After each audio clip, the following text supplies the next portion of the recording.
New explosive revelation in the Rafale jet deal. Now, N. Ram of The Hindu has reported that the government did away with key conditions for anti-corruption penalties and an escrow account for payments just days before the two governments signed the deal. The article says that the standard defense procurement procedure clauses on the penalty for use of undue influence of agents or agencies in commission and access to company accounts were dropped by the government. The Hindu has cited official documents that reveal that the Defence Acquisition Council, chaired by then Defence Minister Manohar Parrikar, met in September 2016 and approved 8 changes in the intergovernmental agreement as well as the supply protocols, offset contracts and offset schedules. And that includes dropping this important clause. Now, 3 members of the Indian negotiating team for the Rafale deal had voiced their objection in a note of dissent, saying that it is not advisable to sacrifice the basics requirements of financial prudence. It's also significant because the government also chose to do away with a sovereign or bank guarantee from France and settled instead for a letter of comfort which is not legally binding from the French Prime Minister. So lots of small bits of information on the Rafale issue are coming out each and every single day. We have Mr. N. Ram joining us first on Left, Right and Centre tonight. Mr. Ram, very simply, if you could explain to our viewers, why is this clause so important, the one that the government did away with, that you cited in your story today, this anti-corruption clause? Why, very simply, is it important?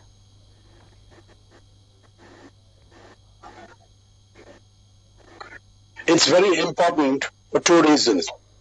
One, there is this goes under the overarching architecture of the intergovernmental agreement. These are supply protocols executed by 2 private companies with the government of India, and the French government is not morally or materially responsible for this. Therefore, the argument that there's no need to do it between an intergovernmental agreement is not applicable in this case. And it's important because the 2 private suppliers, one of whom is known to be financially stressed, are immunized against any penalty or action against potential corruption through the exercise of undue influence. That means improper or illegal lobbying, the use of commission agents, payment of commissions, which is impermissible under Indian policy, and 3, access to the company's book of accounts, which I think is very important. And these are an important part of the defense procurement procedure, and they certainly apply to the supply protocols. But the excuse that this is an IGA, and therefore it's standard not to have it, I think, is economical with the truth. Right. Well, you know, Mr. Ram, there is a... You know, Nidhi, that defense deals have an inbuilt component of corruption in most cases. Kickbacks, commissions, bribes disguised as commissions. Right. Well, Mr. Ram, I apologize for that audio. We'll just try and fix that. You know, the issue also is that today the government of India has not actually formally responded to this story the way that, you know, Nirmala Sitharaman did last week when you broke the other story about the PMO interfering in this. But today there was silence except for, a release quoting officials to ANI, which actually claims that the Indian negotiating team followed the policy of the UPA government, which basically said that, you know, you can drop this clause if you have to in some cases. What would you say about that?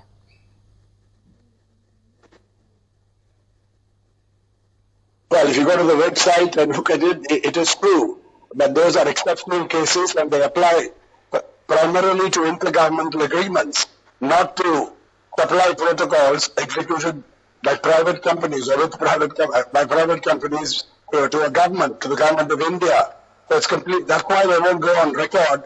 They'll have stories quoting sources saying this and so on, because they can't put their official stamp on such statements because it's ridiculous. Right.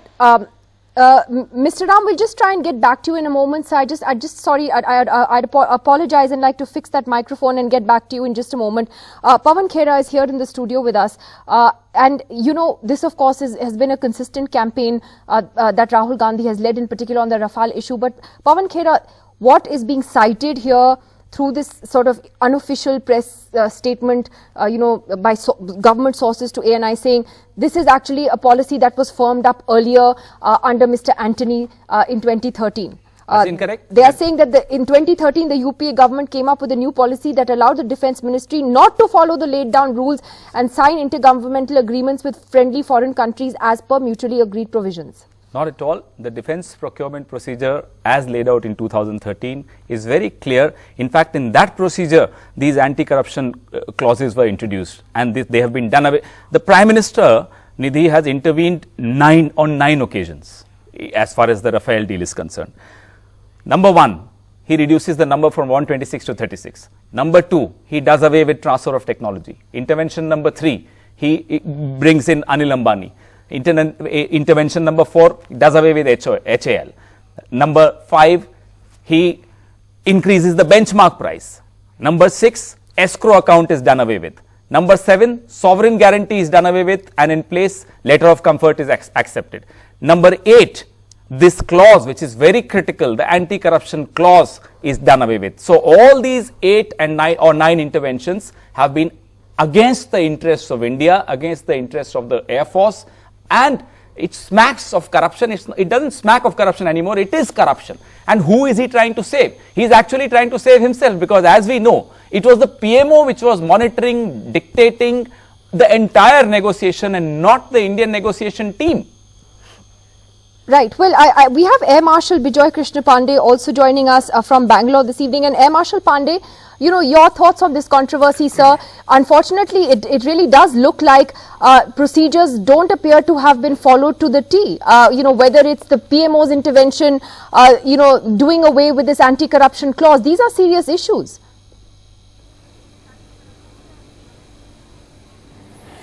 Yes, I'd like to make one thing clear right in the beginning, that I have no political affiliations.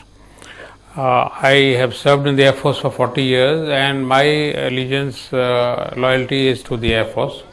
And I look at the whole issue from the Air Force's point of view. The combat aircraft fleet of the Air Force is in a very bad shape, and the Air Force had been trying to get this 4th generation aircraft for which the Rafale was selected since the year 2000, and the whole effort failed after 15 years of processing. So when Modi government came into power, at that time the Air Force made a desperate appeal to him to give us at least 2 squadrons to start with. And that has been generally the practice, that when an emergency procurement is done, generally 2 squadrons are procured. And of course, subsequently, the process to acquire another 114 was also started. So that is why the number was reduced from 126 to 36 for immediate purchase. Now, when you do immediate purchase, there is no transfer of technology involved, because it is not being produced here. HAL is not involved because it is not being produced here. So all these issues that are coming up, I mean, they are not based on real facts. But when I look at it from the Air Force point of view, that if this controversy leads to cancellation of the deal, it is the Air Force that is going to suffer, and in turn national security is going to be undermined. So I don't go beyond that, because I don't know what all happened in the Ministry of Defence and in the Prime Minister's office. But certainly for the Air Force, this requirement is very important, and I hope it does not get cancelled. Well, it's not a question of cancellation. Pawan, quick response on that. I mean, who is even talking about cancellation? Yeah. Rafale is something which was shortlisted during the UPA, and on 643 parameters, 6 different aircrafts were tested by the Indian Air Force. It took 6 years. So you can't just say that, oh, UPA was unable to complete the tender. It's incorrect, absolutely incorrect, factually incorrect. Sorry. Well, Mr. Deshratan Nigam, your thoughts on this latest story that has come out, that Mr. Ram has put out today? I mean, the other day we were arguing about, the Prime Minister's office intervening when it shouldn't have, the Defence Secretary putting that on record, and now this anti-corruption clause is dropped. It all seems a bit strange.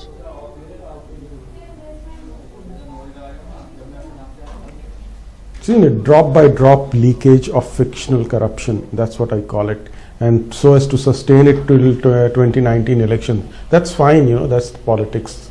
The beauty of politics is all about. Now there are two issues, as one was dropping the anti-corruption clause, another was escrow account.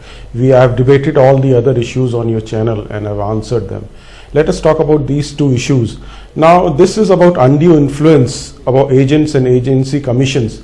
This was not there in this deal. The entire issue was sorted out at the level of government to government and on account of the summit meeting between two heads of state. So these agents are not there, which used to be there earlier. So that has been taken care of, and hence there was no necessity of that clause. And as you rightly said, government has a discretion, as was in the past, to do away with this clause.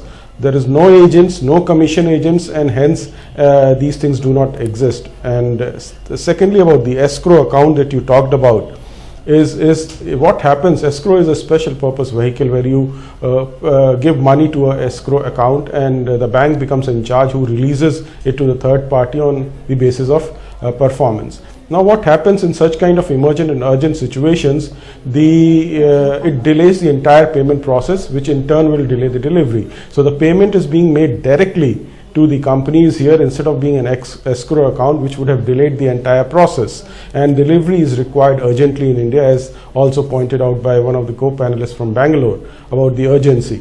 So the fact remains, and so far as the prices are frozen, everything is frozen. There is no possibility of corruption. Sorry. The financial advisor, Mr. Sudhanshu Mohanty, has noted, Mr. Nigam, the financial advisor, Mr. Sudhanshu Mohanty, on January 14, 2016, has noted that there should be an escrow account, and he said that in the absence of a sovereign guarantee, in the absence of a bank guarantee, where an intergovernmental agreement has to be signed, it's prudent to involve the French government, and that can only be done through an escrow account or a variant of the same, where the money released by the government of India is paid to the account held under the charge of the French government. Now again, you can't say that every official who has red flagged concerns, whether it is the defense secretary, whether it is the financial advisor here, that all those concerns have to be thrown aside. I mean, these are concerns which are there in writing.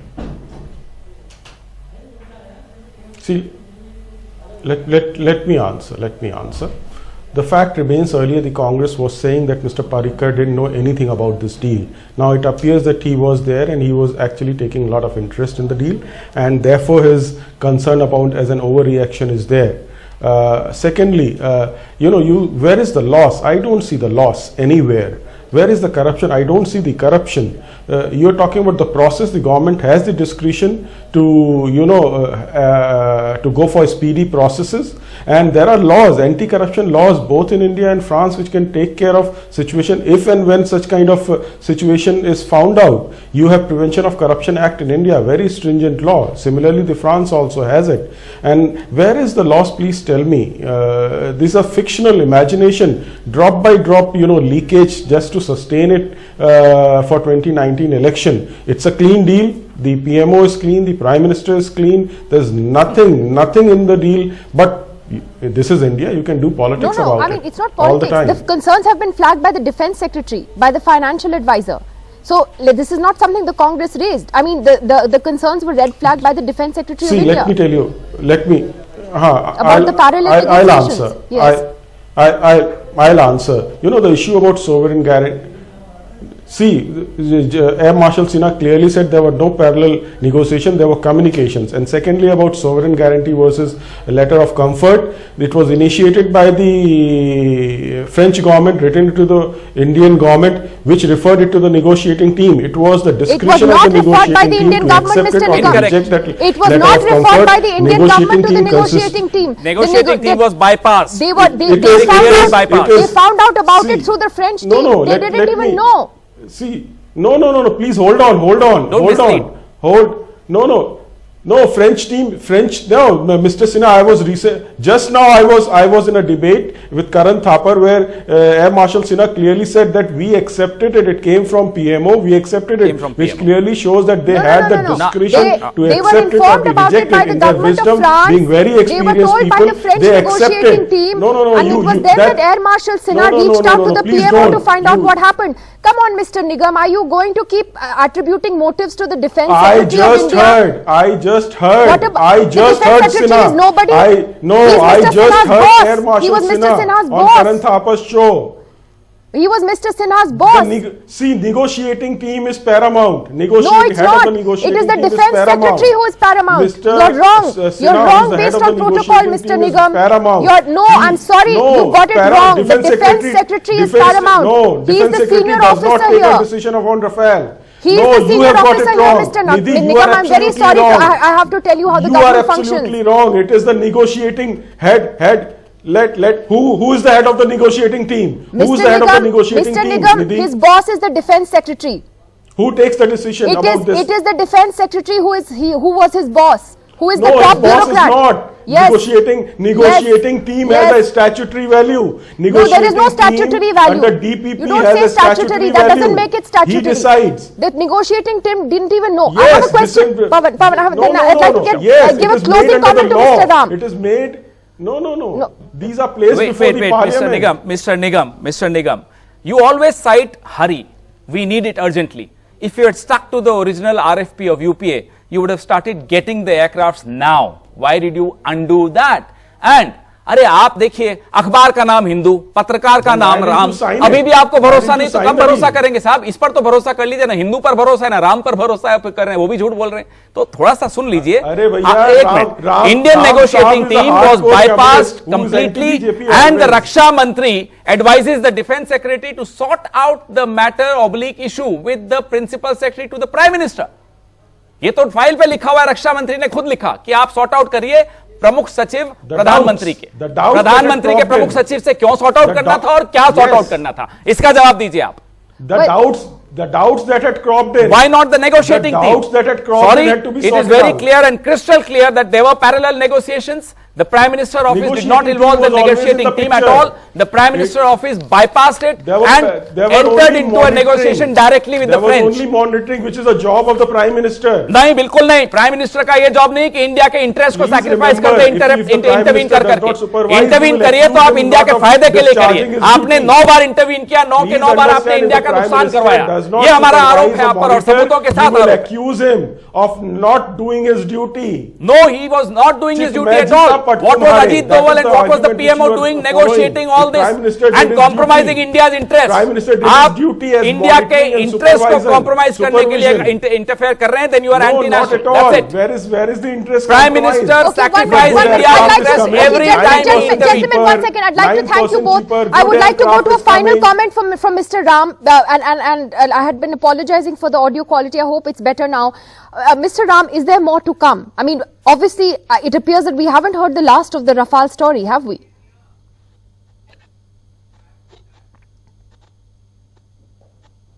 Now, first, I don't want to be part of a panel discussion. No, I'm asking you separately. Just asking you separately. I just want to talk to you, right? Go ahead, sir. Yeah, thank you. Yes, this is not the end of the story. Yes, that's true. And we are hearing that the CAG report may be tabled in Parliament tomorrow, but that ironically it may not go into the issue of pricing. The auditor may not actually reveal the issue of the pricing of these jets. Isn't that ironic?